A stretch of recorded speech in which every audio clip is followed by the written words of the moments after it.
You're listening to the AZ Wildcats podcast brought to you by DraftKings, America's #1 sportsbook app. Sorry about that rough transition there. I am Mike Luke, joined by Brad Allis. Hello, William. How you doing? Hello, Michael. All right, let's get down to it. Arizona, Oregon, and then we're going to talk about Arizona, USC, Arizona, UCLA, the LA schools. The first thing that kind of sticks out is the lack of effort against Oregon. I thought was somewhat appalling, to be honest with you. It just looked like Oregon wanted it more, and that's not something that you expect coming off a homestand where Arizona did not play well against the Washington schools. No, I thought Arizona would get all they could handle from Oregon, but I didn't think it would be like that. Right. Oregon is a flawed basketball team who has not played particularly well this season and looked like crap against ASU. Right. Unfortunately, Arizona, kind of looked almost like they were going through the motions. Right. Or I should take it. It looked like the last few years where Oregon had more talent than Arizona, and that shouldn't be the case this season. Arizona just played poorly. There was an overall lack of effort. And I think, if anything, just Oregon had one of those nights or afternoons. I mean, they couldn't miss from behind the arc. It seemed like they got, lucky bounces like the lob pass 3-pointer. For 3 points, yeah. So I'm not surprised necessarily that Arizona lost in Eugene just because it's been so long since they've won there. It was just how they lost. I mean, it was really never close. I mean, Arizona just kind of got their doors blown off. What's the Mike Tyson quote? Everybody's got a plan until they get hit in the face. And this time, usually Arizona can get hit a few times and come back, and they couldn't this weekend. Yeah, and see that's the thing that I think is a little bit disturbing. And again, we're going to get to we're going to start breaking down Arizona against USC and UCLA here in a second. But what I found also disturbing too is that Arizona's inside game all season. We've talked about it. We're going to talk about the Four Peaks here. That's been their one thing that they've been able to basically beat up every team on. Azuolas Tubelis has been absolutely fantastic. There's no way around that. Actually, I was going to ask you about this a little bit later on, and we'll get to it. But Zoo to me has had maybe one of the top 5 big man seasons in U of A history to this point. If you look at it, I'd have to go back and look at actual numbers. To me, it seems like one of the 2 or 3 best to me. Obviously, Ayton's year, but that was kind of tarnished by just a team that never kind of gelled.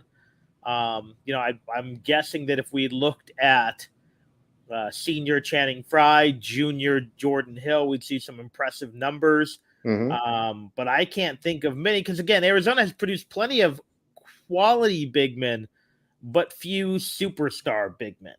Right. And even when they had really great big men, look at Brian Williams. Well, Chris Mills had a better year. Mm-hmm. Chris Mills was the best player on that team. Right. As good as Brian Williams was. Derek Williams, do we count him as a big man? I don't think so. But, I think the argument's right there that he's as good as anyone. All right, we're going to get to these comments and questions here in just a second. But the one thing that did kind of strike me a little bit was that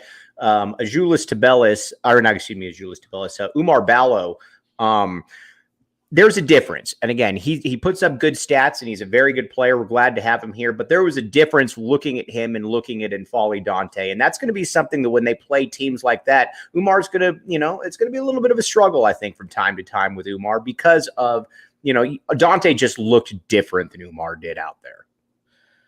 Dante's a more explosive athlete. He runs the floor better. And I don't think Ballo's right after being hospitalized, to be honest. Right. He just hasn't looked like the same guy. He looks tired at times where he didn't earlier in the year. So I don't know if that's the part of being sick or part of hitting kind of a wall. But, I think when they face each other again, it might be a different game. Because Ballo, that was Dante's best game ever. Mm-hmm. And it was just a run-of-the-mill game for Ballo. Now, defensively, he'll have some trouble with them sometimes. But I think we'll see a different outcome because Dante seems to be like he got up for that game. And I think there is a little bit of – we didn't see it much from Ayton, ironically enough, at Arizona. We've seen it more in the pros where they lose interest. And I think Dante has a lot of interest at times. I think he was very motivated to go against his countryman who's been getting all the headlines that maybe he thinks he deserves. But we'll see what kind of revenge factor, if any, there is for Balo. Balo is notoriously a nice guy, and sometimes nice guys just don't get the fire lit under them that guys with that little chip on their shoulder do. So we'll see. But the fact is, now I'd be concerned if I'm an Oregon fan. Why can't Dante do this all the time? Because he looked special, but he hasn't the rest of the season. Right. And it's kind of the same way like last year against Arizona. He put up 15 and 15 on Coloco, and you're thinking to yourself, why don't you do this every single game? That's a great question there. Let's get to USC, UCLA here in just a second. But first, a couple things. OGs. All right. Now, let's just say that you're like William Brad Allison. You have a hard time sleeping. OGs is here for you. They can get you the gummies that you need, the sativas, the indicas to help you sleep. And you can get it all at your local dispensaries. Again, 21 and up, and enjoy responsibly. Check out the show notes and the link in the description. All kinds of good tastes right there. And then the Four Peaks. We're going to get to the other Four Peaks here in a second, but the official brew of PHNX Sports. Check it out, Four Peaks. And again, you can check out the Tempe location, or you can check out our tap and bottle watch parties as well. Had a very nice showing. Appreciate all of you showing up right there. And again, Four Peaks. Check out the show notes and the link in the description. You can get that at our tap and bottle watch parties. All right, now Andre Veras puts on here. He says, Brad, bigger disappointment. Ball's lack of improvement from freshman to sophomore year, Pelle's offensive game, or said Ramey's impact or lack thereof? First of all, I don't have a problem with Sed's performance. He's been better than I thought he'd be. Now, he's hit a little bit of a dip, but I think it's probably Ramey's impact. Right. At least it's hard to say, because I think I've been disappointed for Pelle most of the season.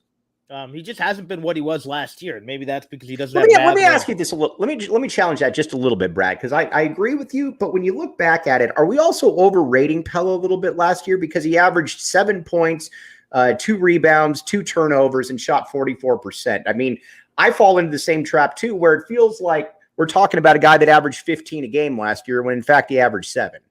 No, but in what he averaged in Pac-12 play, he was more like a 10-point-a-game guy. That's one reason he was 6th man of the year. Because he had an awful start of the year, and that's where the whole my bad Pelle came from. Ramey has had some special moments this year, and he's had some disappointing moments. I can't really recall more than 1 or 2 games where Pelle really impressed this year. Right. I was hopeful that Ball would be an impact player, but we hadn't seen enough. So that to me is the least of them. So yeah, I think it's Ramey's impact probably, but Pelle just, I didn't necessarily believe Tommy when he said he was all Pac-12 type player, but I thought he'd take a step up, and he really hasn't. He's kind of the same guy he was at this time last year. Now, this was about the time last year where Pelle caught fire a little bit. So we'll see. But I need to see more out of him and Ramey, frankly.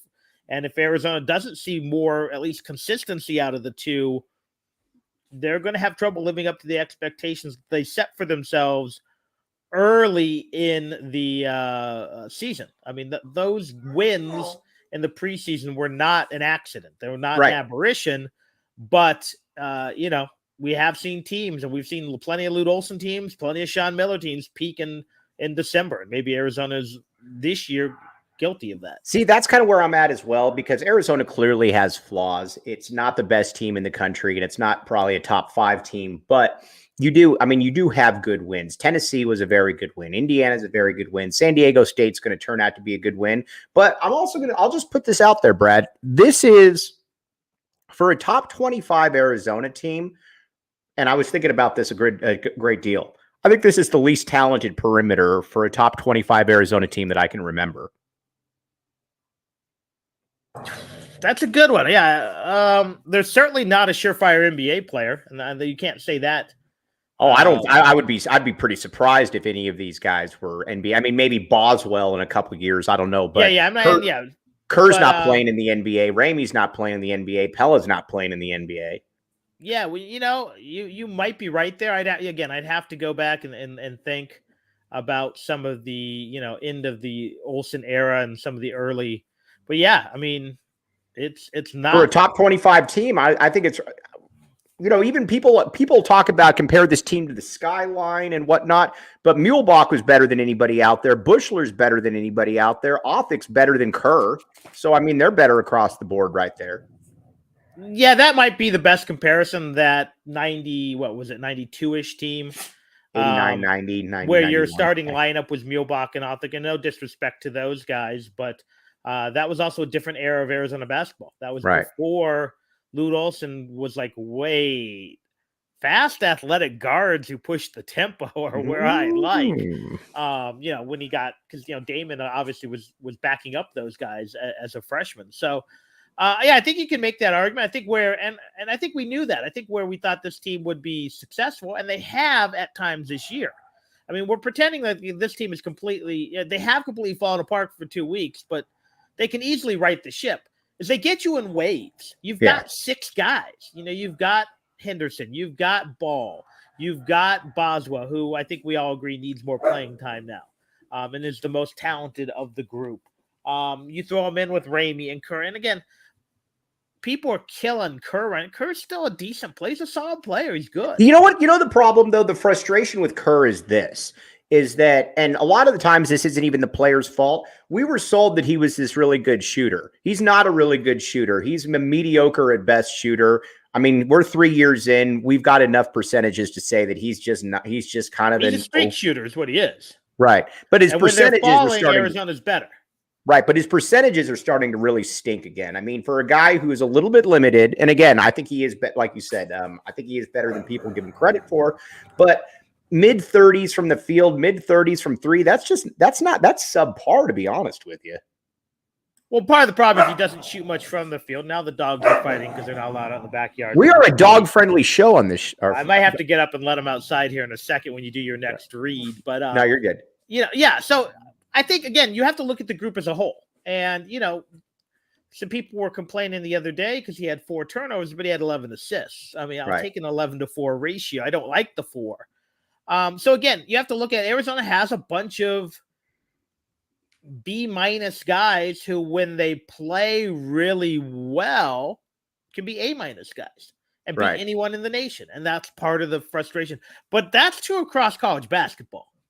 You said Arizona's not a top 5 team, and they're not, but they can be. On any given night, they're the best team in America. On any given night, they can also struggle at Oregon State and lose to Washington State. And that's what's been interesting. But we have to remember, this team has, 3 losses? Right. Now, they're all mediocre losses. That's the funny thing. They're undefeated against good teams. And they're, against mid-level teams, and Utah might be slightly better, but, Oregon has the potential to be better. But yeah, they have 3 losses. So let's see what they do now. Do they rise up like they have all season and play really tough this weekend? In which case we can kind of forgive what we saw, or have they been figured out a little bit? And that might be the case. I don't know yet. But you got fans already. You got fans turning on Tommy because of 2 losses in 2 weeks. The guy's got 7 losses total in his career at Arizona. Let's pump the brakes, but at the same time, it's okay to be concerned. Let's talk a little bit about, we got some good comments coming in right here. First, Rich Carrillo, Brad and Mike, who would you rather have, Kerr, McMillan, Lofton, or this group? Oh, I would take Kerr, McMillan, and Lofton all day, because Lofton, I think, is what people were hoping Courtney Ramey would be. Steve Kerr is obviously a lot better than Kerr Kriisa. I mean, I would take that in a heartbeat. Oh, yeah. Kerr, Kerr's an NBA player. Right. The other 3 aren't. Right. Kenny might have been able to if he got to Arizona 2 years later and let him play like he let Damon play. But yeah, give me, again, one of those groups played the Final Four, so I'll take that group. Let's talk about Adama Bal here in a second, because I find him interesting. And if you got to let the pooches out, I'll put a read in right here now. Let's do it. Killing 2 birds with 1 stone right here. All right, Tap and Bottle. All right, we have the Tap and Bottle watch party. Andre, Kobe Thiel, really appreciate you guys showing up. At others as well. Abraham Mendoza, you should show up to one of these as well. We'd like to have you in there, Abe. Come check it out. Tap and Bottle watch parties. We get to yell at the screen, commiserate, talk about how cool we are, and you can get 4 peaks there as well. So again, come check it out. Tap and Bottle watch parties. And Illegal Pete's. Illegal Pete's, if you're in college, if you went to college, or heck, if you're in Tucson, you know about Illegal Pete's. High energy, good food, good drink. And in Tempe, same situation. I would recommend going to Illegal Pete's, and I would recommend coming to Illegal Pete's and again, check out the food, drink, all kinds of stuff. Check out the show notes and the details. 21 and up. Andre Veras said, before we get to some real questions, is Chief coming to Tap and Bottle? The funny thing about Chief is this. Chief in person, and I've met Chief in person a couple times, is a very quiet person. You have to ask him to speak up. He's just kind of, and he's not the dude that is on Twitter, but people get on Twitter and they become different. But again, I would doubt Chief would actually show up because he's not really a in-person confrontation type. Adama Bal. I find Adama Bal very interesting here, William. First of all, I think Adama Bal can play a little bit. I really do. I think there's some stuff to like about him. I love his body. I think he's got a potential to be a pretty good defender, but he clearly is lacking confidence, and the skill progression I don't think is nearly what we were hoping that it would be this year. I've said this before on the show, and I'm going to say it again. If it's possible, I would do the Ricky Anderson thing with him, where you would, you redshirt him this year. You say, we have high hopes for you, but we really need you to, we really got to work on some aspects of your game. Is that plausible? Would you agree with that? Would you not disagree? Or what would you say, William? I mean, yeah, I'd love to see it because, again, I think he has a lot of untapped potential, and why it hasn't been tapped when other guys have made vast improvements, I don't know. But we also have a very small sample size because Dallin Terry and Matherin and Koloko got better in one off season. We expected of everyone. And, I think we're saying the same thing about Visser, and we're saying the same thing about Anderson. Wait till next year, wait for 2 years. Philly B. So I'm not ready to write off Ball. I think there are some interesting things. Can he play on the ball like he did in France? I don't know. A lot of guys claim to be point guards and combo guards. We've saw it for years with Olsen. Remember, Bynum was supposed to be a point guard, combo guard. Salim was. They were both better off the ball. Obviously, almost every guard that it seemed like Sean Miller brought in was billed as a point guard or a combo guard. And it seemed like every one of them was better off the ball. So I don't know. But, yeah, I think Ball has raw athleticism. He also got to Arizona at 17. He's young, much like Boswell is young. I want to see that across the board. But, yes, if he's patient enough, whether it is to take a redshirt year or I don't know if he has to – I don't know what he did in the offseason. I don't know did he go to France and play on a team? Did he stay in Arizona? Whatever he did, I think I'd try to do the opposite. Right. Keep him here. If he can stay here and work with, coaches, whatever the time allotment is, great. If he can go play in a structured system, I don't know. Did he go back to France to play with the club team? Did he go try to play on a U17 team? I don't know. I have no idea. Get him some structure, some development. But that means staying in Tucson, lifting some weights, and putting up 500 shots a day, watching some film. I'm all for it because, again, the kid has talent. But there's a big difference between being really talented and putting it together. Just like we can see at the pro level, there's a difference between being really good at basketball and being a good basketball player. Right. Right. So there's a difference between being a good athlete and good at basketball too. And that's where I think we are with Ball. All right, let's talk now about Arizona against USC and UCLA. I expect Arizona to step their game up this week. Now, again, they could drop the next game against, crummy team they play, but I think Arizona is going to play pretty well this week. USC comes into town. I'm a fan of Andy Enfield. I think he does a pretty good job there. Kobe Thiel is not a fan of Andy Enfield. There's a lot of Andy Enfield deniers out there, but I think he's a pretty good coach for what they do. Always going to be long and athletic, top 20 to 40 team. That to me is a good little that's a good little primer before UCLA comes to town Saturday. Conversely, now that ASU is actually good, maybe they soften up USC or UCLA a little bit. William, what do you think about those? I think that could happen. Yeah, I think definitely it's going to be interesting because I think USC presents some of the same problems that we saw with Oregon over the weekend, with Washington State, where they do have those long athletes who can do some things that Arizona doesn't like. But at the same time, they've also been, Enfield's been weird because he's done a very good Is he the job. best USC coach ever? I don't know. He hasn't made the deep runs that other guys made, but he hasn't had the he hasn't had the lows either. He made an Elite Eight. Yeah, that's true. Probably. He's probably been the most successful, at least in the modern era. Obviously, they had some runs with Westfall back in the day.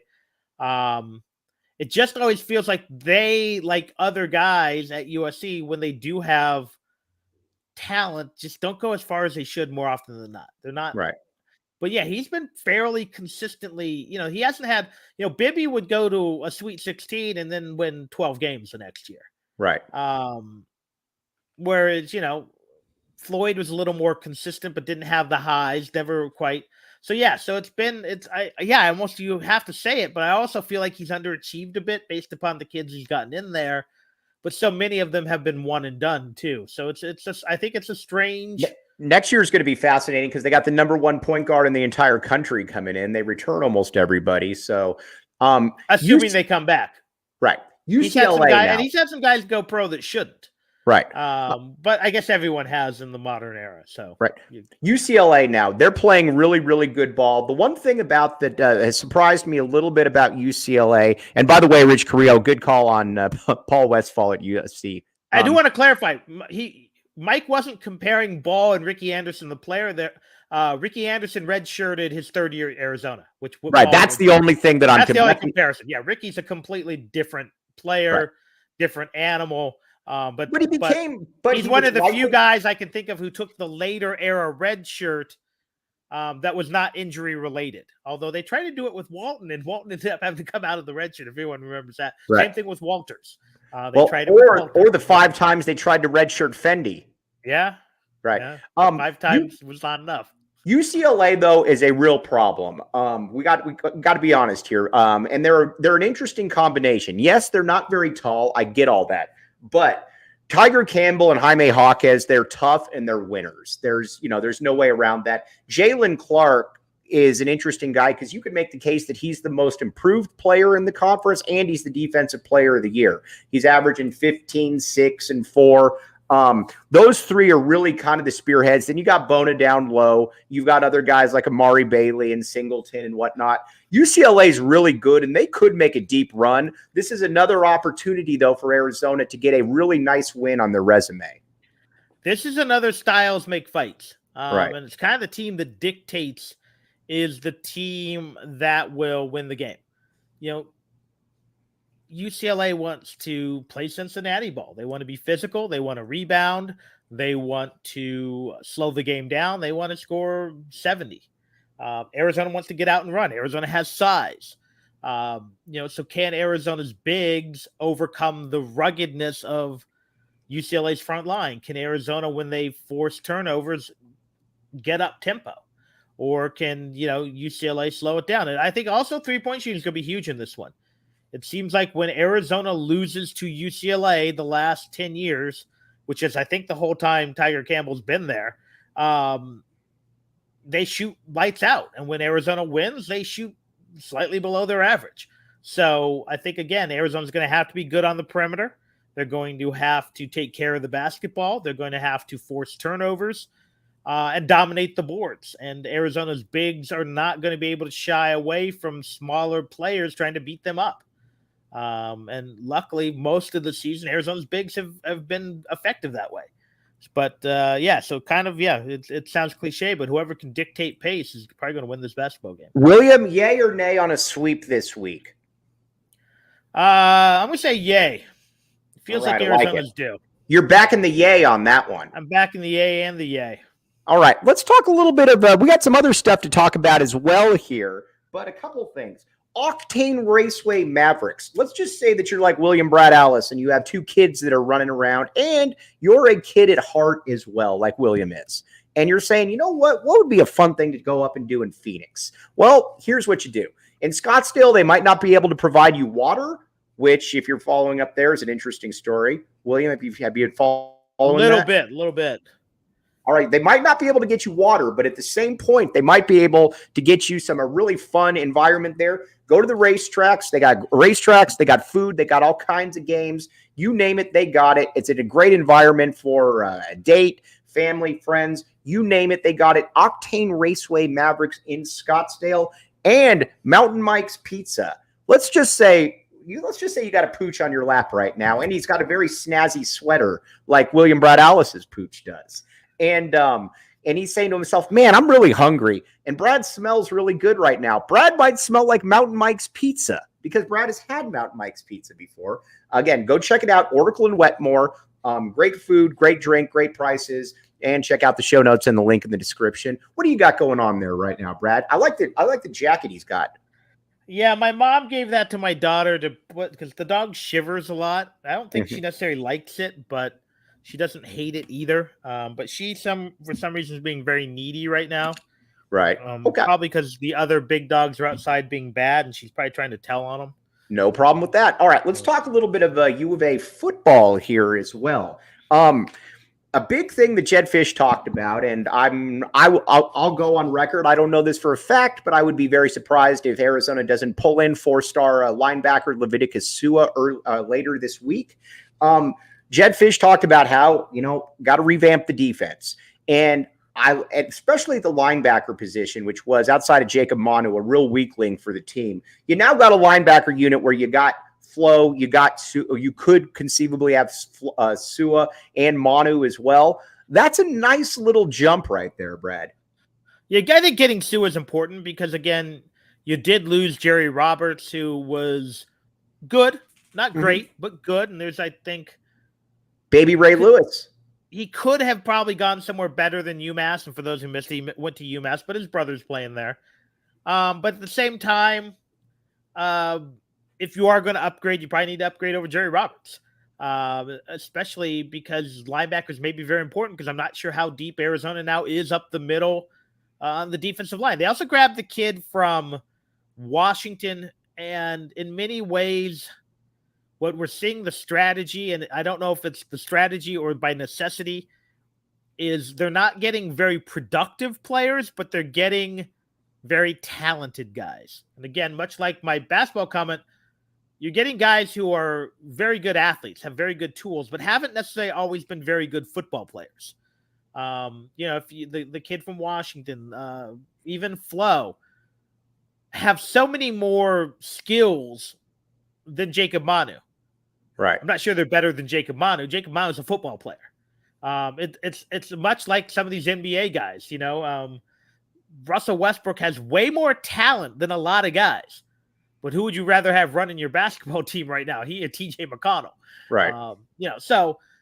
But it's a good thing to have. You're bringing talent in. It could be worse. You could bring untalented guys who haven't played at a high level. So I think Arizona overall has upgraded the linebacking core. They lose a lot. They bring in a lot. I still think there might be a little thin on the defensive line. I think they need another safety maybe. I'm not sure. There's some rumblings now that the one kid may be coming back because he didn't get the offers he thought he would. But yeah, it's still a work in progress. Because to me, sometimes in football, there's addition by subtraction. Personally, and again, I'm sure he's a great guy. Christian Young to me is addition by subtraction because he just wasn't very good and he was on the field the entire time. Jackson Turner to me, though, at the other safety spot was all right. I didn't mind him. He wasn't great, but he didn't feel like a total weak link the way that Christian Young did. Yeah, and so if he does end up coming back, I think that's a benefit because, again, I don't know if Arizona's done enough to address that position. We like Taylor. We like Warnell. I think Maldonado's back for one final year, but that's still not enough to upgrade the defense, which you have to do. You have to upgrade the defense because as good as the offense is, I don't know if they're significantly better next year than they were last year, which means you can't be giving up 49. Well, they gave up 49, 3 times? Right. As much as we like Trenton Bourget, he probably shouldn't score 30-something on you. Right. You shouldn't have to rely on 5 turnovers or whatever it was against ASU to beat them. So there's still some work to be done there, but I like some of the pieces they brought in, but I don't know if they brought enough in because, again, is the pass rusher from Cal going to be good? Because he really wasn't at Cal. Right. Flo was okay, and granted he had some injuries. I think he'll be fine. But this kid from Washington, some off the field stuff, had some good moments, some disappearing moments. But let me hedge my bet. I said the same thing about Eccles, and Eccles was fantastic last year. Right. So can this staff develop guys? Yeah, but you know what? They didn't get a ton out of Savea, not Savanea, but Savea. So they got a lot out of Savanea. Yeah, Savanea is great. Let's bring his brother if he's got some uncles and cousins with eligibility. But so they're bringing in the other kid from UCLA who didn't do a whole lot. What is he going to be? I don't know. So you've got body, you've got 4-star talent, but can they be 4-star players? I was trying to explain this to Sheer back when when Dwayne Akina's name first surfaced as possibly, a defensive backs coach. And Sheer, in all fairness, if you didn't live here in the 90s, you probably don't know. You don't understand who Dwayne Akina is. But Dwayne Akina is one of the handful of best defensive back coaches in the country. I don't want him running my offense like Arizona tried to do. I don't want any of that. But to me, if you're looking for a defensive back coach and he's available, you snap him up every single day of the week because his resume is pretty much second to none in that regard there, William. And again, even if you weren't here in the 90s, if you were here at the end of the Stoops era, I want to say it was him, David Nickel, and one other coach. I can't remember who the third coach was. It was another newcomer. Oh, you know who it was? It was a guy who's in Miami now, who was at Oregon. The old why can't I think of his name? The old U of A defensive lineman who was at Oregon for years. Oh, Salavea? Yeah, Salavea, Akina, and David Nickel were the only ones recruiting at the end of the Stoops era and held that last recruiting class together. Right. Because, frankly, for whatever reason, Stoops had seemed to have lost interest. That was when he was going through some of the divorce stuff. Some of the other coaches were looking for other gigs, and those guys had just come in, and they held that class together. But that was a decade ago. So is Dwayne Akina at 60-something, does he have the fire? And if he does, I would have no hesitation bringing him in. He'd be the top of my list. There were some other good guys being considered, but you have to ask, and he has to ask himself, am I done? Do I want to fade off into the sunset? Do I want to take an advisory role somewhere, whether it's with an NBA team or an NFL team, college team? And that's it, because you get to a point, and every coach is different. We're seeing a lot of these young NFL coaches who want to go to Thailand with their hot Instagram girlfriends at 35. And never return. And Andy Reid will probably be coaching till he dies. Mm-hmm. He will probably be eating a cheeseburger, breaking down film, and they'll find him in his office dead. So, Urban Meyer may never coach again, and I don't know if he cares that much. As long as he can go to the bar and hit on co-eds. Right. So I don't know what kind of a guy Akina is, and he's probably somewhere in between because he's been coaching a long time. But if he wants to get on that trail and recruit, the combination of him and Nansen and the tight ends coach hitting that Polynesian community, which are already hitting really hard, that's a really nice group. That's it's dynamic. Very good. Yeah. Yep. All right, William. Before we sign off, you got any podcasts coming on? What can you tell us? If I can get over this cold, I'll be hacking up along as soon as I hang up with you here. I just can't. I've now been sick for like 3 straight weeks. I just can't get well. If I can, then I'll have some podcasts coming out. Because I'd like to build on some of these. Like to talk. Some more of the recruits. They got the 4-star running back. And I want to talk a little bit about the volleyball coach just retiring. Good old. Let's talk a little bit, because we're going to talk a lot. I would talk a lot about Rubio tomorrow. But what'd you think, real quick, on the 4-star running back that Arizona got? I think, I looked at his film. It looks really good. And look at his numbers, really good. Part of me does question why there aren't more offers there. Right. But he looks like he fits this Arizona offense. He's a dynamic guy. Looks like he's the kind of guy who can get out into space, make some things happen. When you combine him with the other young backs, it looks like you kind of have if you mix him with Coleman and your cousin Speedy, it looks like you kind of have all 3 kind of running backs. You got a pure speed guy. a middle kind of role guy who can do a little bit of both, and then you got a power guy. So you got Thunder, Lightning, and more Lightning. So yeah, I like Thunder and Lightning. That's called Mike Luke and William Brad Alice right there. One could be Reggie Bush, the other could be Lendale White. We'll let you figure out which one's which. I think that's pretty obvious if you look at our build. So, Brad, as always, appreciate you, my guy. Get better. We'd love to have you on Thursday for sure. Yeah, if I again, I have to look at the late night schedule. I don't have a hockey game this week. We did get bounced in the playoffs, so that will not get in the way of me joining you and Shu. All right. He's Brad Alice. I'm Mike Luke. As always, appreciate everybody out there. Everybody sticking on. You guys are fantastic. You guys are the ones that make the show. We'll be back with you tomorrow. You've been listening to the AZ Wildcats podcast.